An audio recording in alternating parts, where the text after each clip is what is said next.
Hello friends, very good morning.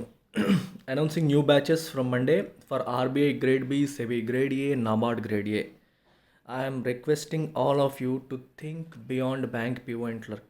Bank PO క్లర్క్కి మించి ఆలోచించడం మొదలు పెట్టండి and this is a wonderful opportunity for you to crack jobs in these regulators. బ్యాంక్స్లో చేసే జాబ్స్కి ఎన్నో రెట్లు బెటర్ జాబ్స్ ఇవి. RBI, SEBI, NABARD. ప్రజెంట్ ఇప్పుడు బ్యాంక్స్లో ఎవరైనా క్లర్క్స్గా కానీ పీఓస్గా కానీ పనిచేస్తున్న వాళ్ళకి కూడా golden opportunity for you to join this course. So you already have some knowledge because of which you got a job. కానీ you should ideally aim for these jobs. Reserve bank of ఇండియాలో grade B ఆఫీసర్గా early ఏజ్లో join అయిన వాళ్ళకి మీరు ఒకసారి వాళ్ళ career graph చూస్తే you have an opportunity to even become RBI governor. Of course it depends on your performance. ఇంటర్నల్గా మీ పర్ఫార్మెన్స్ మీద చాలా ఫ్యాక్టర్స్ మీద ఆధారపడుతుంది. 20స్లో ఆర్బీఐ గ్రేడ్ బి జాబ్ తీసుకోగలిగితే, దట్ ఎర్లీ 20స్లో 25 లోపు తీసుకోగలిగితే చాలా పెద్ద పొజిషన్కి వెళ్తారు and very highly respectable job. సిమిలర్గా సెబీ గ్రేడ్ ఏ, సెబీ మనకి securities and exchanges board of India, stock market regulator, అందులో కూడా ఇది కూడా ఎక్సలెంట్ జాబ్. నాబార్డ్ మనకు తెలుసు, రూరల్ బ్యాంక్స్కి వీటన్నిటికీ ఇదే రెగ్యులేటర్. సో ఇందులో కూడా అద్భుతంగా ఉంటుంది. సో ఇట్లాంటి జాబ్స్ని ఏం చేయండి. బ్యాంక్ జాబ్స్ ఆల్రెడీ ఎయిమ్ చేస్తున్న వాళ్ళు take one step further and aim for this. Whatever you are preparing for bank jobs plus economy, you need economy for these courses. సాలిడ్గా ఎకానమీ నేర్చుకుంటే, ఎకానమీకి సంబంధించిన సబ్జెక్ట్ నేర్చుకుంటే, వీటన్నిటిని కూడా ఒక్క single course bank plus if you add economy course you can attempt all these courses, all these exams comfortably and confidently. Right. So అద్భుతమైన opportunity, don't miss it. So SSC సీజీఎల్కి bank పీఓకి మన దగ్గర combo course ఉంది. At just 6,000 rupees you get both of them together for a lifetime validity of lifetime. So don't miss this golden opportunity. So యూపీఎస్సికి మళ్ళీ Monday నుంచి కొత్త batches announce చేశాను. Economy, polity and current affairs కొత్త course కూడా. ఆ రెండింటికి కొత్త బ్యాచెస్, బట్ కరెంట్ అఫైర్స్కి it's a new course all together. So today is the last day. మీకు మండేనే బ్యాచ్ స్టార్ట్ అవుతుంది. So give me a call, get in touch. So they are still offered at 5,000 rupees per subject. July 1st నుంచి next week next week దాటిపోయాక వచ్చే week నుంచి fees పెరుగుతుంది. So 5,000 rupees per సబ్జెక్ట్కి join అవ్వగలిగే చివరి అవకాశం ఇది. Use it. Our most popular and most successful course, English for competitive exams, Bank PO and Clerk and SSC CGL CHSL prepare అయ్యే వాళ్ళు, plus others who wish to improve their English, general English improve చేయాలనుకునే వాళ్ళు, degree students, engineering students, intermediate students, ఇప్పటి నుంచే నేను ఇంగ్లీష్ని improve చేసుకుంటాను, I will be ready for competitive exams అనుకునే వాళ్ళకి కూడా it's a wonderful course. It's a panacea for all your English diseases, English troubles. Panacea అంటే సర్వరోగ నివారణి. ఇంగ్లీష్కి సంబంధించిన మీ ప్రాబ్లమ్స్ అన్నిటికీ కూడా ఒక పెనాషియా లాంటి కోర్స్ ఇది. అన్ని ప్రాబ్లమ్స్ని సాల్వ్ చేస్తుంది. But you have to come with an open మైండ్తో రావాలి. ఈరోజు స్టార్ట్ చేసి ఈ రోజు కల్లా అయిపోతుందా? అవ్వదు. రైట్. ఎన్నాలంటే లైఫ్ టైం వ్యాలిడిటీ ఇస్తాను. ఒకరికి 3 నెలలు పట్టొచ్చు, ఒకరికి 3 ఏళ్ళు పట్టొచ్చు. యూ స్టే పేషెంట్, ఓపిక పట్టండి, వినండి రోజు. I'm telling you, short cuts లేవు సక్సెస్కి. కష్టం ఒకటే. సరైన గైడెన్స్ నేను ఇస్తాను, సరైన మార్గంలో మిమ్మల్ని పెడతాను.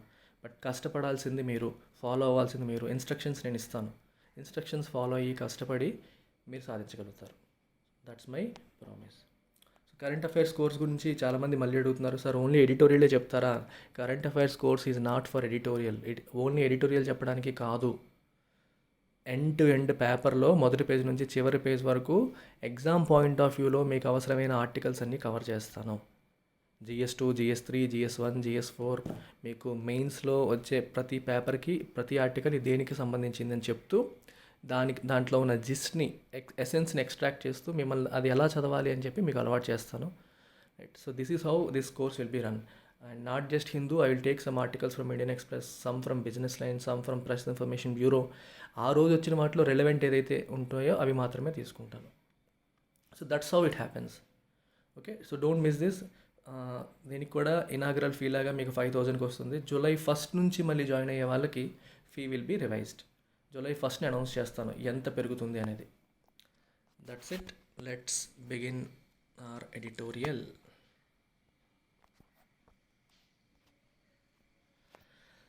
Science versus nonsense on Patanjali's కోవిడ్-19 క్లెయిమ్. ఓకే, సైన్స్కి నాన్ సెన్స్కి మధ్యలో పోరాటం.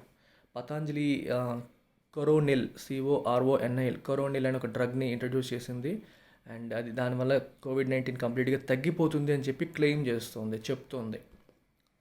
రైట్, క్లెయిమ్ ఇక్కడ మీనింగ్ ఏంటి? Claim is something that they are saying. ICMR, CSIR must call out any breach of due process in the appraisal of any drug. ఓకేనా? ICMR and CSIR రెండు కూడా ఇండియాలో apex institutions for scientific research. ఒకటి కంప్లీట్గా medical and biomedical రీసెర్చ్కి, ఇంకొకటి general scientific రీసెర్చ్కి, scientific and industrial రీసెర్చ్కి ఉన్న apex institutions. They must call out any breach of due process in the appraisal of any drug. Appraisal అంటే అర్థం ఏంటి? Examination, evaluation. కొత్త డ్రగ్ ఇంట్రడ్యూస్ చేసే ముందు దాని ముందు ఎవాల్యుయేషన్ చేయాలి కదా, అది కరెక్టా కాదా ఎగ్జామిన్ చేయాలి. అంటే ఎందుకంటే డ్రగ్స్ అనేవి ప్రజలు వాడడం మొదలు పెట్టేశాక అందులో నెగిటివ్ ఎఫెక్ట్స్ వస్తే ఎవరు పడతారు? Who will take responsibility? అందుకే బయటికి రిలీజ్ చేసే ముందే ఈ అథారిటీస్ యొక్క అప్రూవల్ అనేది తప్పదు, తీసుకోవాలి. సో ఈ అప్రూవల్ పొందేందుకు they need to follow A due process. Due process అంటే అర్థం ఏంటి? ఒక ఫార్మల్ ప్రొసీజర్. క్లినికల్ ట్రయల్స్ చేయాలి, దాని రిజల్ట్స్ సబ్మిట్ చేయాలి, పియర్ రివ్యూ చేయాలి, కొన్ని రూల్స్ ఉంటాయి. ప్రతిదానికి కూడా కొన్ని procedures, set of guide lines ఉంటాయి, వాటిని ఫాలో అవ్వాలి. అండ్ ఆ గైడ్ లైన్స్ని, ఆ ప్రాసెస్ని మనం డ్యూ ప్రాసెస్ అంటాం, ఫాలో అవ్వాల్సిన ప్రాసెస్. బ్రీచ్ అంటే వైలేషన్. కాల్అవుట్ అంటే అర్థం ఏంటి? To publicly criticise and fault. దీని అర్థం ఏంటి? మొత్తం sentence, ICMR and CSIR must publicly criticise and fault any violation of procedure in the examination of any new drug. కొత్త డ్రగ్ని ఎగ్జామిన్ చేసేటప్పుడు, అడ్మినిస్టర్ చేసేటప్పుడు, అప్రైజల్ చేసేటప్పుడు ఫాలో అవ్వాల్సిన ప్రాసెస్లో ఏవైనా వైలేషన్స్ జరిగితే దాన్ని ICMR and CSIR must call out, అంటే పబ్లిక్గా క్రిటిసైజ్ చేసి ఫాల్ట్ చేయాలి, ఇది తప్పు చేస్తున్నారు అని చెప్పాలి. చెప్పకపోతే ఏమవుతుంది? ప్రజలు నష్టపోతారు. That's the meaning. The unrelenting spread of COVID-19 has set off both mass anxiety and a clamor for a panacea. Okay, ఇప్పుడే మా పదం వాడాం మనం. అన్రిలెంటింగ్ అంటే నాట్ ఈల్డింగ్, అంటే తగ్గట్లేదు, లొంగట్లేదు. చూడండి, అన్రిలెంటింగ్ రెయిన్ అంటాం, అస్సలు తగ్గట్లా. ఉదయం నుంచి కుండపోతగా వర్షం పడుతుంది, అసలు ఏమాత్రం కూడా తెరిపి ఇవ్వట్లేదు, దాన్ని అన్రిలెంటింగ్ అంటాం. If something is not reducing in intensity or severity, intensity మరియు సివియరిటీలో రిడక్షన్ లేకుండా అలాగే మెయింటైన్ అవుతూ ఉంటే అన్రిలెంటింగ్ అంటాం. అన్రిలెంటింగ్ పెయిన్, నీకు ఒక బాధపడుతున్నావు అండ్ ఇట్స్ నాట్ రిలెంటింగ్, తగ్గట్లేదు, ఏమాత్రం కూడా సివియరిటీ తగ్గట్లేదు. ద అన్రిలెంటింగ్ స్ప్రెడ్ ఆఫ్ కోవిడ్-19 యొక్క స్ప్రెడ్, వ్యాప్తి చెందడం అనేది ఏమాత్రం తగ్గట్లేదు. And it has set off అంటే బిగిన్. ఓకే, సెట్కి పాస్ట్ టెన్స్ సెట్టే, పాస్ట్ పార్టిసిపల్ కూడా సెట్టే. హ్యాస్ సెట్ ఆఫ్ కాబట్టి ఇది present perfect tense. Has set off both mass anxiety and a clamour for panacea. Clamour అంటే అర్థం ఏంటి? క్లామర్ అంటే లౌడ్ నాయిస్ అని ఒక మీనింగ్ ఉంటుంది. అలాగే ఇక్కడ ఏ లౌడ్ పబ్లిక్ డిమాండ్ అని కూడా తీసుకోవచ్చు. పబ్లిక్ అందరూ డిమాండ్ చేస్తున్నారు, ఎప్పుడు మందు వస్తుందని. It's like a loud demand for panacea. Panacea అంటే సర్వరోగ నివారణి. A drug that cures all diseases is called panacea. So ఈ డిసీజ్ని క్యూర్ చేసే డ్రగ్ కోసం ప్రజలందరూ కూడా అడుగుతున్నారు. ఎందువల్ల? అన్రిలెంటింగ్ స్ప్రెడ్ అనేది రిలెంట్ అవ్వట్లేదు, విపరీతంగా పెరిగిపోతుంది కాబట్టి. Fear paves the way for profiteers. Fear అంటే భయం, పేవ్స్ ద వే అంటే దారి వేస్తుంది. ఎవరికి? ప్రాఫిటియర్స్, లాభం పొందే వాళ్ళకి. అంతే కదా, ఒకళ్ళ ఫియర్నే కదా ఇంకొకరు క్యాష్ చేసుకుంటారు. అది హ్యూమన్ నేచర్. ఎప్పుడైనా సరే ఎవడైతే బాగా భయంతో ఉంటాడో వాడు ఈజీగా మోసపోతాడు. సో ఈ ప్రజల్లో ఉన్న భయం అనేది ఏంటి? Profiteers, people who try to profit from situations, they are profiteers. Profiteering అంటే నార్మల్గా మన పని మనం చేస్తూ ప్రాఫిట్ పొందడాన్ని ప్రాఫిటీరింగ్ అనరు. ఒకళ్ళ అమాయకత్వం నుండి, ఇంకొకళ్ళ భయం నుంచి, లేకపోతే పరిస్థితులు అనుకూలంగా లేనప్పుడు దాని నుంచి ప్రాఫిట్ పొందాలని చూడడాన్ని మనం ప్రాఫిటీరింగ్ అంటాం. అర్థమవుతుంది? ఫర్ ఎగ్జాంపుల్, ఏదన్నా వస్తువుకి, ఒక నిత్యావసర వస్తువులు ఉన్నాయి, స్కేర్సిటీ వచ్చిందనుకోండి, అంటే కొరత వచ్చింది. అప్పుడు కొంతమంది దగ్గర స్టాక్స్ ఉన్నాయి, వాళ్ళు ఒక్కసారిగా విపరీతంగా రేట్లు పెంచేస్తారు.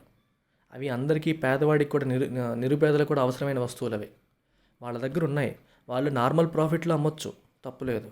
కానీ దే ట్రై టు ప్రాఫిటియర్ బికాస్ నా దగ్గరే ఉన్నాయి, ఎవరి దగ్గర లేదు, నేను ఏ రేటు పెట్టినా అమ్ముతారు, ఏ రేటు పెట్టినా కొంటారు అని ఒక్కసారిగా విపరీతంగా రేట్ పెంచేస్తారు. And that process is called profiteering. ఇక్కడ ప్రజల్లో ఉన్న ఈ భయాన్ని ప్రాఫిట్గా మార్చుకునే ప్రయత్నం జరగడానికి మంచి అవకాశం అనమాట. ఎందుకంటే ఇట్ పేవ్స్ ద వే, దారి వేస్తుంది ఫర్ ప్రాఫిటియర్స్.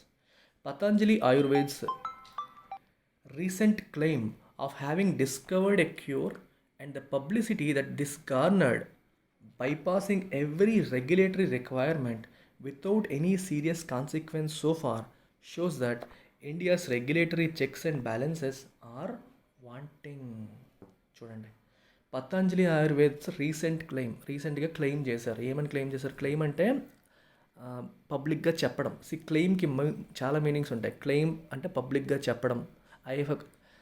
ఐ క్లెయిమ్ దట్ అంటే నేను అంటున్నాను, సే అనే మీనింగ్ వస్తుంది, అదొక మీనింగ్. అలాగే ఇక్కడ క్లెయిమ్ నౌన్గా వాడితే సెడ్ స్టేట్మెంట్, వాళ్ళు చెప్పిన మాట. క్లెయిమ్ అనేది వర్బ్గా ఉంటుంది, నౌన్గా ఉంటుంది. If you claim, for example, if corona virus claims thousands of lives అంటే అర్థం ఏంటి? వేల కొద్ది ప్రాణాలని కరోనా వైరస్ హరించేస్తుంది, ప్రాణాలు తీసేసుకుంటుంది అనే మీనింగ్ వస్తుంది. అలాగే మనకి border tensions between China and India have claimed the lives of 20 Indian soldiers. 20 మంది భారత సైనికుల యొక్క ప్రాణాలని ఆ టెన్షన్స్ అనేవి హరించేశాయి. అంటే ఒక నెగిటివ్ ఈవెంట్, డిసీజ్ కానీ, వార్ కానీ, యాక్సిడెంట్ కానీ ప్రాణాలని తీసేసుకుంటే, వాటి వల్ల ప్రాణాలు కోల్పోతే అప్పుడు కూడా క్లెయిమ్ అనే పదం వాడతాం. మనం ఒక మాట అన్నా దాన్ని క్లెయిమ్ అనే పదంతో వాడతాం. క్లెయిమ్ అంటే యాక్చువల్గా మామూలుగా ఏదో ఐ క్లెయిమ్ దట్ అంటే ఒక పెద్ద స్టేట్మెంట్ లాంటిది అనమాట, అలా వాడతాం. అలాగే ప్రాపర్టీ మీద మనకున్న రైట్ని కూడా క్లెయిమ్ అంటాం. I have a claim on that property, I have a claim on that ancestral property. మా పూర్వీకుల నుండి వస్తున్న దానిపైన నాకు హక్కు ఉంది, క్లెయిమ్ ఉంది. అంటే హక్కు అనే మీనింగ్, రైట్ అనే మీనింగ్ కూడా క్లెయిమ్కి ఉంది. ఇక్కడ ఏంటంటే సెడ్ స్టేట్మెంట్, చెప్పిన మాట. Patanjali Ayurved's recent claim of having discovered a cure, of having discovered, దీన్ని పర్ఫెక్ట్ పార్టిసిపల్ అంటారు. హ్యావింగ్ డిస్కవర్డ్ చెప్తాను, ఇదంతా గ్రామర్ క్లాసెస్లో కవర్ అవుతుందండి. క్యూర్ అంటే ఏంటి? చికిత్స. And the publicity that this గార్నర్డ్ అంటే కలెక్టెడ్, గ్యాదర్డ్. ఇప్పుడు అంతే కదా, అందరూ కోవిడ్-19 అంటే భయపడుతున్నారు. సో వీళ్ళేమో మేము క్యూర్ కనిపెట్టేశామని చెప్పారు. అలా చెప్పేసరికి ఒక్కసారిగా పబ్లిసిటీ వచ్చింది. Bypassing every regulatory requirement without any serious consequence so far. Regulatory requirements అన్నింటినీ బైపాస్ చేసేసారు. మన ఊర్లో బైపాస్ వేస్తారంటే మెయిన్ ఊర్లో ట్రాఫిక్ అంతా టచ్ చేయకుండా పక్క నుంచి వెళ్ళిపోతారు బైపాస్ రోడ్లో. అలాగే రెగ్యులేటరీ రిక్వైర్మెంట్ ప్రాసెస్ అంతా ఫాలో అవ్వాలి, వీళ్ళు ప్రాసెస్ ఫాలో అవ్వకుండా బైపాస్ చేసుకుంటూ వచ్చేసారు వితౌట్ ఎనీ సీరియస్ కాన్సిక్వెన్స్. అలా చేసినా సరే వాళ్ళకి ఎటువంటి పర్యవసానాలు జరగలేదు, అంటే ఎవరు ఏమీ అనట్లేదు వాళ్ళని, కాన్సిక్వెన్సెస్ ఏమీ జరగలేదు సో ఫార్ ఇప్పటి వరకు. Shows that India's regulatory checks and balances are wanting అంటే ల్యాకింగ్, అంటే ఉండాల్సినంత లేవు అని. ఏంటి ఉండాల్సినంత లేవు? Checks and balances. Checks and balances అంటే అర్థం ఏంటి? Counter balancing influences that regulates system. అర్థం కాలేదు కదా? కౌంటర్ బ్యాలెన్సింగ్ అంటే ఇప్పుడు చూడండి, మనకి క్లాసిక్ ఎగ్జాంపుల్ చెప్తాను. ఇండియాలో we have 3 organs: judiciary, legislative, executive. గవర్నమెంట్లో 3 ఆర్గన్స్ ఉంటాయి. ఏ ఒక్కరూ కూడా టూ పవర్ఫుల్ కాదు. ఏ ఒక్కరు టూ పవర్ఫుల్ అయినా సరే అది రిస్క్ అవుతుంది. ఫర్ ఎగ్జాంపుల్, పార్లమెంట్కి విపరీతమైన పవర్స్ ఇచ్చేసాం అనుకోండి. సో పార్లమెంట్ అంటే ఇప్పుడు ఫర్ ఎగ్జాంపుల్ పార్లమెంట్లో ఇప్పుడు బీజేపీకి విపరీతమైన మెజారిటీ ఉంది, అటు లోక్సభలోని ఇప్పుడు రాజ్యసభలో కూడా ఉంది. సో వాళ్ళు ఏ చట్టమైనా వెంటనే చేసుకోవచ్చు, మెజారిటీ ఉంది కాబట్టి. సో పార్లమెంట్కి ఎక్స్ట్రాడినరీ పవర్స్ ఉంటే ఎటువంటి చట్టాలైనా చేసేసుకోవచ్చు. బీజేపీ ఏదనుకుంటే అది చేసుకునే అవకాశం వచ్చేస్తుంది. మరి దాన్ని కౌంటర్ బ్యాలెన్స్ ఎలా చేస్తుంది సిస్టమ్? జ్యుడిషియరీ దాన్ని కౌంటర్ బ్యాలెన్స్ చేస్తుంది. ఏ రకంగా? If any law so made is out side the purview of constitution, if it is ultra wires, constitution పరిధిలో లేకుండా చేసిన చట్టం ఏదైనా ఉంటే, కాన్స్టిట్యూషన్కి విరుద్ధంగా ఏదన్నా పార్లమెంట్ చట్టం చేసే అధికారం పార్లమెంట్కి ఉంటుంది, చేసేయచ్చు. అయితే అలా అది పార్లమెంట్ పరిధిలో కాన్స్టిట్యూషన్ పరిధిలో లేకుండా రాజ్యాంగ విరుద్ధంగా ఆ చట్టం ఉంటే సుప్రీంకోర్టు దాన్ని కొట్టివేసే అధికారం ఇచ్చారు. అంటే ఆ చట్టం చల్లదు. అంటే పార్లమెంట్ చేసిన చట్టాన్ని కొట్టేసే అధికారం ఎవరికి ఇచ్చారు? సుప్రీంకోర్టుకి. In a way, Supreme Court is counterbalancing the influence of excess influence of Parliament. పార్లమెంట్కి ఉన్న ఎక్సెస్ ఇన్ఫ్లుయెన్స్ని సుప్రీంకోర్టు బ్యాలెన్స్ చేస్తుంది. సిమిలర్గా సుప్రీంకోర్టు టూ పవర్ఫుల్ అయిపోతే, సుప్రీంకోర్టు జడ్జి ఏం చెప్తే అదే, ఆయన ఏదైనా తీర్పు వచ్చిందనుకోండి, ఆయనకు అనుకూలంగా, ఆయనకు తెలిసిన వాళ్ళకు అనుకూలంగా ఆయన తీర్పులు ఇచ్చుకుంటూ వెళ్ళిపోతే ఇంకా ఆ పైన ఇంకేం లేదుగా వెళ్ళడానికి. అప్పుడు ఎలా? అతను కరప్ట్ అయిపోతే ఎలా?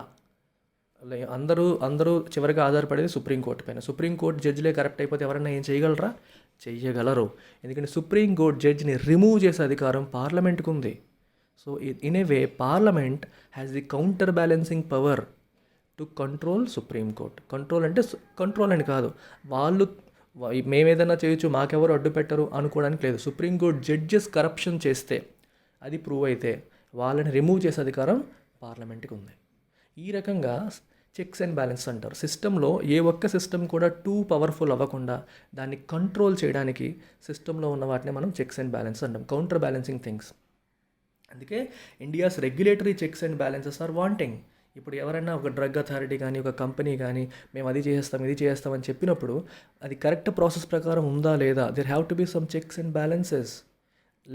ఇవి లేవనుకోండి, వాళ్ళు ఏదంటే చెప్పేస్తారు, ఏది నచ్చితే చేసుకెళ్ళిపోతారు.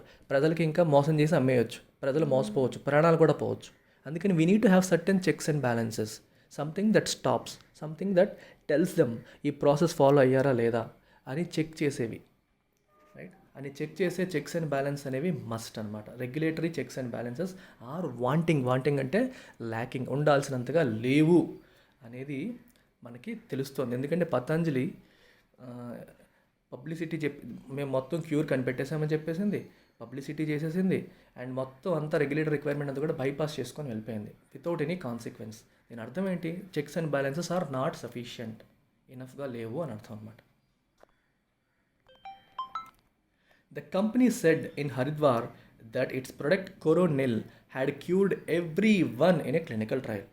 కంపెనీ హరిద్వార్లో ఏం చెప్పింది? Its product Coronil had cured every one, clinical ట్రయల్లో అందరినీ క్యూర్ చేసి. క్లినికల్ ట్రయల్ అంటే ఆ డ్రగ్ పనిచేస్తుందా లేదా అని చేసే ట్రయల్.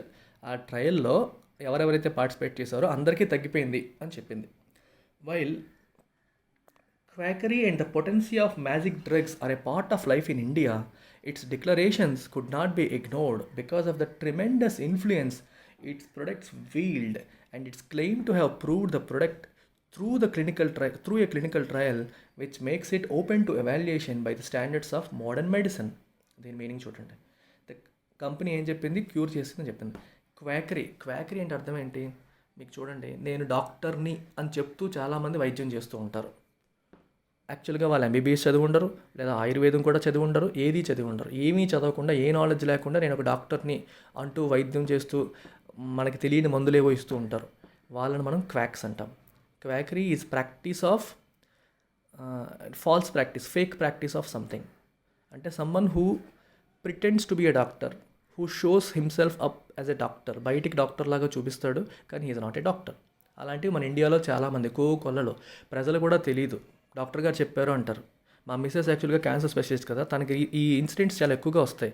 చాలామంది పేషెంట్స్ వచ్చినప్పుడు ఒక ప్రాబ్లం ఏదో అయినప్పుడు ఎవరు చెప్పారు ఈ మందు వేయమని అడుగుతుంది. అడిగితే డాక్టర్ గారు చెప్పారు. ఎవరా డాక్టర్ని అడిగితే he is not even in MBBS, అతను ఏమీ చదువుకోలేదు. అంటే ఊర్లో తెలియదు కదా, అందరినీ డాక్టర్స్ అనేస్తారు. అక్కడ ఎవరు వైద్యం చేస్తే వాళ్ళే డాక్టర్. క్వాలిఫికేషన్ చూస్తే ఉండదు, వాళ్ళు ఏమైనా చదివారంటే చదవలేదు. ఏదో కొంత తెలుసుకొని వచ్చి ప్రజలకు ఉన్న అవసరాన్ని క్యాష్ చేసుకుంటూ ఉండే వీళ్ళని మనం క్వాక్స్ అంటాం. ఆ ప్రాసెస్ని క్వాకరీ అంటాం. Quackery and the potency of magic drugs. Magic drugs అంటే అర్థం ఏంటి? నేను ఈ డ్రగ్ ఇస్తా ఏదైనా తగ్గిపోతుంది, మందు ఇస్తే ఏదైనా తగ్గిపోతుంది, మ్యాజిక్ చేసేస్తాయి అని చెప్పి మనకి ఇండియాలో అలవాటే. ప్రజలు మోసం చేయడం అలవాటే, ప్రజలకి మోసపోవడం కూడా అలవాటే. They are part of life in India. అయినప్పటికీ కూడా వైల్ అవన్నీ ఉన్నప్పటికీ ఇట్స్ డిక్లరేషన్స్, ఇట్ అంటే ఏంటి? Patanjali Ayurved declarations could not be ignore చేయకూడదు because of the tremendous influence its products wield అంటే హ్యావ్. ఎందుకంటే పతంజలికి ఒక మంచి బ్రాండ్ నేమ్ ఉంది, ఆయుర్వేదంతో చేసింది, ఇండియన్ ప్రొడక్ట్ అనే ఫీల్ ఉంది. పతంజలి అనేది కూడా ఒక సేజ్ నేమ్. సేజ్ అంటే తెలుసు కదా, ఒక యోగి నేమ్ అనమాట. సో అందుకని వేదాల్లో మెన్షన్ చేయబడింది. అందువల్ల ఏంటంటే ఒక ఒక చాలా ఎక్కువ ఇన్ఫ్లుయెన్స్ ఉంది. And it's claim to have proved the product through clinical trial ద్వారా మేము ప్రూవ్ చేసామని కూడా వాళ్ళు క్లెయిమ్ చేస్తున్నారు.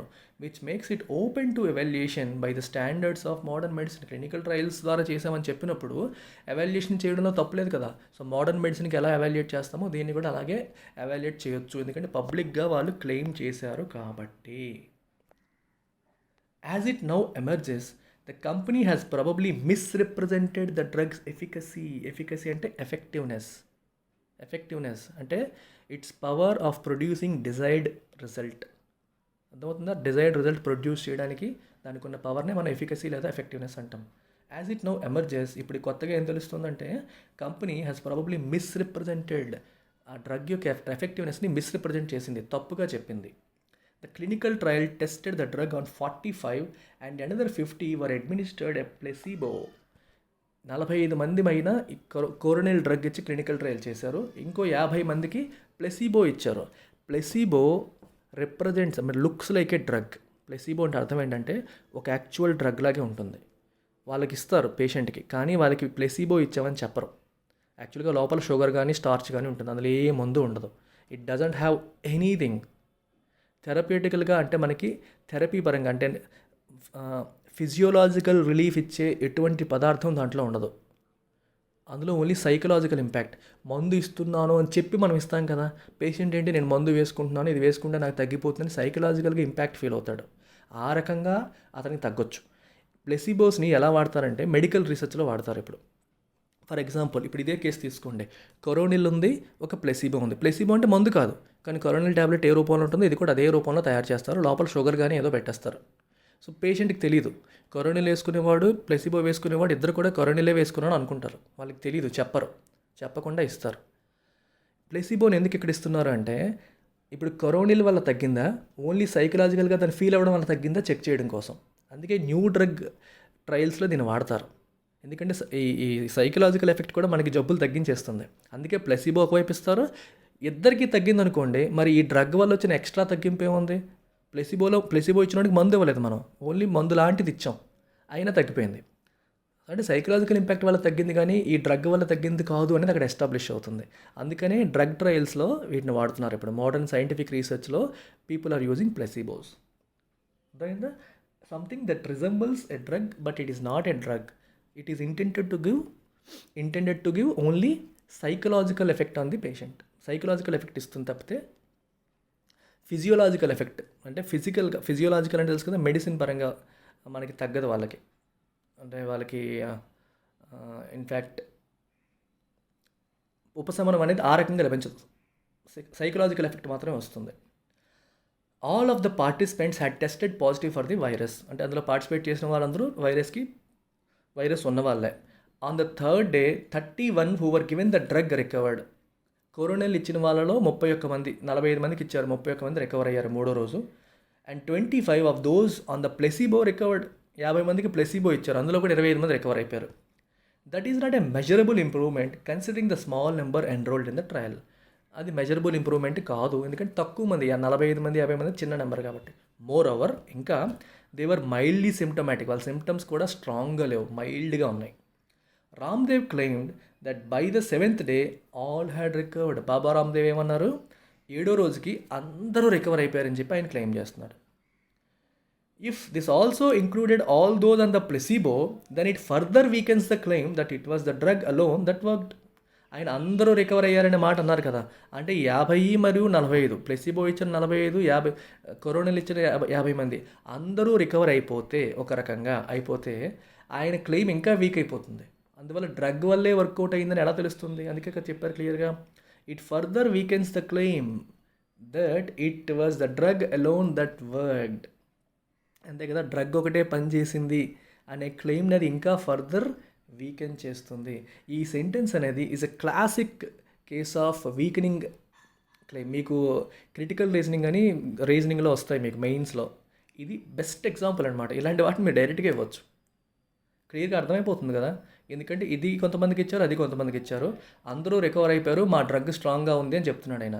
సో ఏ స్టేట్మెంట్ వీకెన్ చేస్తుంది ఆయన క్లెయిమ్ని?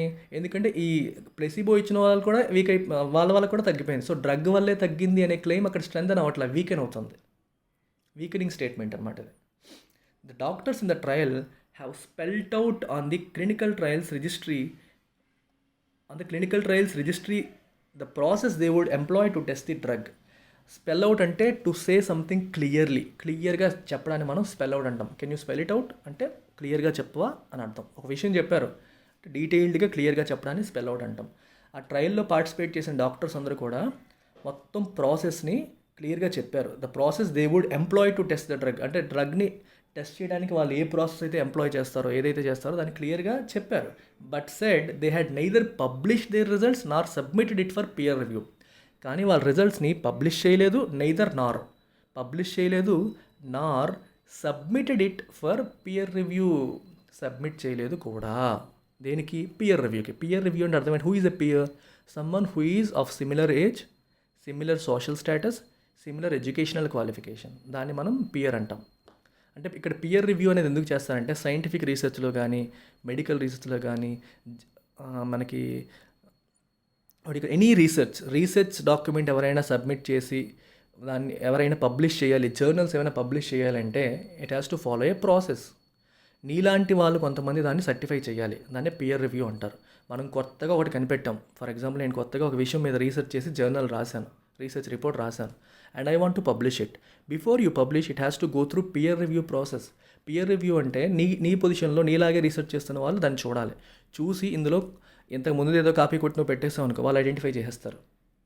అంతే కదా, వాళ్ళు అదే ఫీల్డ్లో ఉన్నారు. సో వాళ్ళందరూ కూడా సర్టిఫై చేయాలి. అందుకే పియర్ రివ్యూ కనీసం 3-4తో చేయిస్తారు. అంటే ఎంతమందితో చేస్తే అంత అథెంటిసిటీ వస్తుంది, దానికి అంత బలం చేకూరుతుంది. ఇక్కడ ఈ డ్రగ్ క్లినికల్ ట్రయల్ని పియర్ రివ్యూ చేయలేదు, ప్లస్ రిజల్ట్స్ని కూడా పబ్లిష్ చేయలేదు.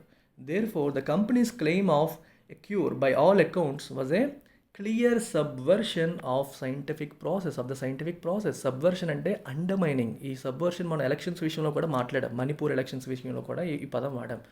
సబ్వర్షన్ ఆఫ్ ద డెమోక్రసీ అన్నాం. ప్రజాస్వామ్యాన్ని అపహాస్యం చేసినట్టే. ఎందుకంటే ఒక పార్టీ నుండి గెలిచి ఇంకొక పార్టీకి వెళ్ళిపోతే ఒక సిస్టమ్ని, ఒక ప్రాసెస్ని మనం దాని యొక్క పవర్ని, ఇన్ఫ్లుయెన్స్ని, గౌరవం ఉంచకుండా అండర్మైన్ చేసినట్టు, తగ్గించినట్టు, దాని గౌరవాన్ని తగ్గించినట్టే అని అర్థం అనమాట. ఇక్కడ సైంటిఫిక్ ప్రాసెస్ని అండర్మైన్ చేసినట్టు, to reduce the importance or power, దాని విలువని, దాని గౌరవాన్ని తగ్గించినట్టు, అపహాస్యం చేసినట్టు అనే మీనింగ్ వస్తుంది. అర్థమవుతుందా? సో ఇవేవి చేయకుండా మీరు పబ్లిష్ చేస్తే కంపెనీ యొక్క క్లెయిమ్ ఏంటి? Claim of a cure by all accounts అంటే according to what everyone say, according to what people say అని అర్థం అనమాట. Was a clear subversion of the scientific ప్రాసెస్ని సబ్వర్ట్ చేయడం అంటే అండర్మైన్ చేయడమే. When hydroxychloroquine was being touted as a potential wonder drug for COVID-19, some of India's scientists were quick enough to join a global opprobrium that raised methodological issues with a study in the Lancet that claimed no effect from HCQ. ఈ మధ్యలో నేను ఎప్పుడు చదవను, 2 హైఫెన్స్ మధ్యలో వదిలేయండి, తర్వాత చదవండి అది, ఓకేనా? అది ఎక్స్ట్రా ఇన్ఫర్మేషన్, అది వదిలేసేవితే మీకు ఈజీగా ఉంటుంది. That claim no effect from the HCQ, from hydroxychloroquine.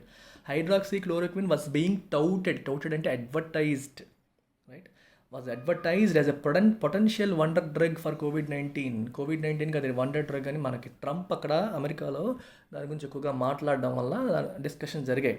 అప్పుడు ఏం జరిగిందంటే సమ్ ఆఫ్ ఇండియా యొక్క సైంటిస్టులు కూడా కొంతమంది were quick to join a global opprobrium అంటే harsh criticism, very severe criticism, విమర్శ, that raised methodological issues with a study in the Lancet అనేది medical journal. It's a famous kind of world #1 medical journal, right?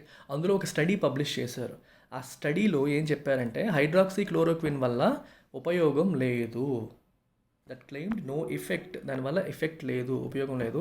In fact and even harm, దానివల్ల ఇంకా నష్టం ఉంది, హాని జరుగుతుంది అని ఆ స్టడీ క్లెయిమ్ చేసింది.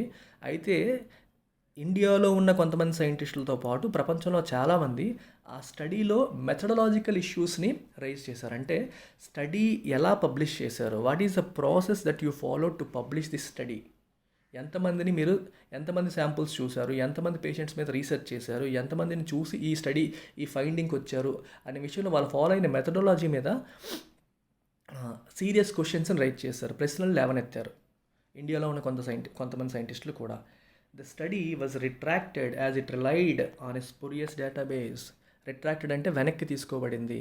దీని గురించి మనం ఎడిటోరియల్ చేసాం యాక్చువల్లీ, ల్యాన్సెట్ స్టడీ గురించి. ఆ స్టడీని తర్వాత ఏం చేసింది, ఆ మెడికల్ ల్యాన్సెట్ వాళ్ళు ఏం చేశారు, ఈ స్టడీ మేము ఆథర్సే చెప్పేశారు మేము వెనక్కి తీసుకుంటున్నాము అని చెప్పి. ఎందుకు, యాజ్ ఇట్ రిలై అంటే డిపెండ్, ఆధారపడింది దేనిపైన, స్పురియస్ డేటాబేస్, ఫేక్ డేటాబేస్ మీద. ఆ స్టడీ కండక్ట్ చేశారు, కానీ వాళ్ళు ఏ డేటాబేస్ మీద అయితే ఆధారపడ్డారో, డేటాబేస్ ఆఫ్ పేషెంట్స్, చాలా ఎక్కువ డేటా వచ్చింది వాళ్ళకి, ఆ డేటాబేస్ అనేది ఫేక్. ఎందుకంటే డేటాబేస్ వీళ్ళకి ఎవరైతే సప్లై చేశారో వాళ్ళు అది ఎక్కడి నుంచి తీసుకొచ్చారనే విషయాన్ని పబ్లిక్ చెప్పట్లేదు, ఎన్నిసార్లు అడిగినా చెప్పలేదు. తర్వాత అది ఫేక్ అని తేలింది. అందుకనే అలాంటి డేటాబేస్ తీసుకొని చేసిన స్టడీ కాబట్టి దాని ఆథర్స్ కూడా దీన్ని మేము వెనక్కి తీసుకుంటున్నాం అని చెప్పి రిట్రాక్ట్ చేశారు, take it back. So Lancet కూడా స్టడీని వెనక్కి తీసుకుంటున్నట్టుగా చెప్పేసింది. అయితే ఇక్కడ అర్థం చేసుకోవాల్సిన విషయం ఏంటంటే ఓకే ఆగండి. But it's overall finding that HCQ does not work has been borne out by other validated studies. కానీ ఆ స్టడీలో చివరికి చెప్పింది ఏంటి, హెచ్సిక్యూ అనేది పనిచేయదు, అంతగా పనిచేయదు అనేది has been borne out. Borne out అంటే B E R, bear, borne out, BORNE, bear, borne. అర్థమైందా, past participle of BEAR, bear. Bear out అంటే సపోర్ట్ అని అర్థం. It's a phrasal verb, BEAROUT, bear out అంటే సపోర్ట్. దాని యొక్క past participle borne, BORNE. HCQ సరిగ్గా పనిచేయదు అనే క్లెయిమ్ ఆ స్టడీ ఏదైతే చెప్పిందో ల్యాన్సెట్ స్టడీ, ఆ విషయం అదర్ వ్యాలిడేటెడ్ స్టడీస్ ఏమో సపోర్ట్ చేశాయి.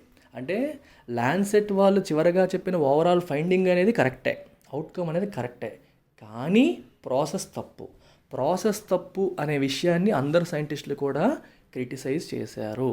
ఎందుకంటే సైన్స్ విషయంలో అవుట్కమ్ కంటే కూడా process important.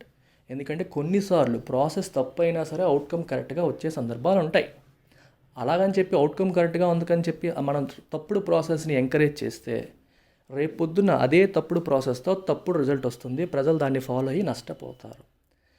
This is exactly why పర్సనల్గా I always put focus on process, not output. మన ఇన్స్టిట్యూట్లో ఎప్పుడు క్లాసెస్ చెప్పినా, ఏ ప్రాసెస్ ఫాలో అయినా ఎప్పుడు ప్రాసెస్ అని అనుకున్నాను. రిజల్ట్స్ ఇమీడియట్గా వచ్చిన రాంగ్ ప్రాసెస్ కంటే లాంగ్ టర్మ్లో రిజల్ట్స్ వచ్చే కరెక్ట్ ప్రాసెస్ని నేను ఎంకరేజ్ చేస్తాను. కొంచెం మధ్యలో సొంత విషయాలు చెప్పాను, సారీ, బట్ కనెక్ట్ అయ్యాను అక్కడ, అందుకని వేరే అనుకోవద్దు, రైట్. ఇక్కడ మీనింగ్ అదనమాట. అందుకనే డ్రగ్ కరెక్ట్గా వచ్చినా, ఒకవేళ నిజంగా కోరనీలు ప్రజలకి పంచి చేసినా సరే, అది డ్రగ్ తీసుకొచ్చే ప్రాసెస్ కరెక్ట్గా లేకపోతే దీస్ ఏజెన్సీస్ CSIR, ICMR అనేవి they must call out, criticise చేయాలి, ఫాల్ట్ చేయాలి. అది వాళ్ళ బాధ్యత. సైంటిఫిక్ ప్రాసెస్లో there should be no compromise. Thus, more than the outcome, it is the method deployed that ought to be scrutinized by scientists to reinforce public trust in the scientific assessment. అందుకే more than the outcome అంటే result కన్నా కూడా it is the method deployed, అందులో ఉపయోగించిన method, right, the method that is brought in to action, A method అయితే ఉపయోగించారో that ought to be అంటే should be scrutinised by scientist. Scrutinise చేయాలి, examine చేయాలి, థరోగా close examination చేయాలి, ఏ method ద్వారా చేశారు అని. To reinforce public trust, reinforce అంటే to strengthen, increase public trust, ప్రజలకి ఉన్న నమ్మకం ఇన్ సైంటిఫిక్ అసెస్మెంట్, సైన్స్ పైన సైంటిఫిక్ అసెస్మెంట్ మీద ప్రజలకు ఉన్న నమ్మకం స్ట్రెంథెన్ అవ్వాలంటే వాళ్ళు ఏ మెథడ్ ఫాలో అయ్యారో ఆ మెథడ్ని స్క్రూటినైజ్ చేయాలి, థరో ఎగ్జామినేషన్ చేయాలి. There has always been a tension between traditional Indian systems of medicine and pharmaceutical drugs, but there is now consensus in India's regulatory system that claims by both systems of developing safe, efficacious drugs must pass clinical trials. ఎప్పుడు కూడా traditional drugs కంటే ఇండియాలో follow అయ్యే ఆయుర్వేదంకి, అలాగే హోమియోపతికి and pharmaceutical drugs, అలోపతిక్కి, ఇక్కడ homeopathy గురించి మాట్లాడలేదు, ఆయుర్వేదంకి, and ఇండియాలో ట్రెడిషనల్గా ఫాలో అయ్యే వాటికి మరియు ఫార్మాసిటికల్ డ్రగ్స్కి ఎప్పుడు టెన్షన్ ఉంటుంది. టెన్షన్ అంటే చిన్న వార్లాగా నడుస్తుంటుంది, వాళ్ళకి పని చేయదని వీళ్ళకి పని చేయదని వాళ్ళు అంటూ ఉంటారు. But there is now consensus అంటే అగ్రిమెంట్, ఏకాభిప్రాయం ఇన్ ఇండియాస్ రెగ్యులేటరీ సిస్టంలో ఒక ఏకాభిప్రాయం వచ్చింది. ఏంటని, that both claims by both systems of developing safe, efficacious drugs must pass clinical trials. Efficacious అంటే ఎఫెక్టివ్, ఎఫెక్టివ్ డ్రగ్స్ తయారు చేశాము అని చెప్పారనుకోండి, క్లెయిమ్ చేశారనుకోండి, వాళ్ళు కానీ వీళ్ళు కానీ, ఆయుర్వేదిక్ సిస్టమ్ కావచ్చు, వీళ్ళు కావచ్చు, ఎవరిదైనా సరే they must pass clinical trials pass అవ్వాలి, క్లినికల్ ట్రయల్స్ చేయాలి. ఆల్రెడీ సఫర్ అవుతున్న పేషెంట్స్ మీద వాటి అడ్మినిస్టర్ చేసి అందులో విజిబుల్ చేంజ్ కనిపించాలి, మార్పు రావాలి, వాళ్ళకి తగ్గినట్టుగా తెలియాలి, అప్పుడు మాత్రమే బయటికి రిలీజ్ చేయాలి అనేది ఒక కన్సెన్సస్, ఏకాభిప్రాయం. It is well within the domain of institutions of the ICMR or the CSIR or National Science Academies to call out a breach of due process in the appraisal of any drug, whether allopathic, Ayurvedic or homeopathic. To not do so would amount to criminal negligence. చూసారా, it is well within the domain of institutions. ఇది మా పరిధిలో లేదు అనడానికి కూడా లేదు. It is well within the domain of institutions such as ICMR, Indian Council for Medical Research, అలాగే CSIR or national science academies to call out అంటే to publicly fault and criticise a breach of due process. Breach అంటే violation, ఉల్లంఘన of due process, formal procedure in the appraisal, examination of any drug, whether allopathic లేదా ఆయుర్వేదిక్ లేదా homeopathic. To not do so, అలా చేయకపోవడం అనేది would amount to అంటే would be equal to, would be same as criminal negligence లాంటిదే. Negligence అంటే తెలుసు కదా మీకు, క్రిమినల్, ఒక క్రైమ్ లాంటిది అనమాట. అది నెగ్లిజెంట్ క్రైమ్ అన్నట్టు, క్రిమినల్ నెగ్లిజెన్స్కి సమానమైనది. ఎందుకంటే అది ఎంతోమంది ప్రాణాలని తీసేస్తుంది. ఆ క్రైమ్ వీళ్ళు చేసినట్టే లెక్క. ఎందుకంటే వీళ్ళు నెగ్లిజెంట్గా ఉండకపోతే ఆ మందులు బయటకు వచ్చేవే కాదు. పని చేస్తే మంచిదే, అలా పని చేయనప్పుడు ప్రజలు ఆర్థికంగా కూడా నష్టపోతారు కదా. It's not just about health. ఇప్పుడు తగ్గుతుంది విపరీతంగా కొనేస్తారు అనుకోండి, ఆల్రెడీ ఆర్థికంగా చితికిపోయి ఉన్నారు, దానివల్ల కూడా ఎంతో నష్టపోయే అవకాశం ఉంటుంది తగ్గని దానికోసం. ఓకేనా? Thank you very much. LTX classes is all about inspiring others to learn. The objective of me doing this editorial line by line చేయడంలో ప్రధాన ఉద్దేశం వొకాబులరీ మాత్రమే కాదు, extraction of essence. It is to encourage you to read editorial in a proper scientific manner. పదాలు చూసుకుంటూ వెళ్ళిపోవడం కాదు. Please don't do it. Who ever is watching editorials on other YouTube channels or doing editorials on your own, if you are just identifying vocabulary and just writing down their meanings, then you are not doing anything. As simple as that. దానికి editorial మీరు చూడాల్సిన అవసరం లేదు. You can simply open dictionary, అందులో words రాసుకున్నా దీనికి difference లేదు. Unless you understand the context in which they are used, there is no point in picking vocabulary and then writing their meanings. మీరే ఆలోచించండి, డిక్షనరీలో పదాలు రాసుకోవడానికి, ఎడిటోరియల్లో తీసి రాయడానికి డిఫరెన్స్ ఏంటి?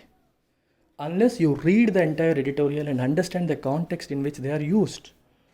ప్రతి పదానికి ఎన్నో మీనింగ్స్. ఇక్కడే చూడండి, క్లెయిమ్ అనేదానికి మొన్న యాక్సిడెంట్ అయినప్పుడు క్లెయిమ్ ఒకలాగా వాడతాం, ఈరోజు క్లెయిమ్ ఇంకోలా వాడడం. సో సందర్భం బట్టి పదాల మీనింగ్స్ మారుతూ ఉంటాయి. కాంటెక్స్ట్ని అర్థం చేసుకొని, కాంటెక్చువల్ మీనింగ్స్ తెలుసుకొని మీరు ఓన్గా చదవాలి, ఎనాలిసిస్ వినండి. I want you to one day మీరంతట మీరే నా అవసరం లేకుండా చదివి అర్థం చేసుకోగలిగితే I will be more than happy. ఛానల్కి వ్యూ టైం తగ్గిపోతుంది, చూడట్లేదు, నేను అలా ఫీల్ అయ్యేవాడిని కాదు. నేను కోరుకునేది ఏంటంటే ఎంతోమంది ఇది చూసి ఇంప్రూవ్ అవ్వాలి, సెల్ఫ్గా చదువుకునే ఎబిలిటీ బిల్డ్ చేసుకోవాలి, యూట్యూబ్ ఛానల్స్ పైన మీ డిపెండెన్సీ తగ్గాలి. నేను కోరుకునేది అదే. ఇంప్రూవ్మెంట్ వస్తే టీచర్కి కావాల్సింది అంతకంటే ఏం లేదు. That's what I aspiring for. Thank you guys.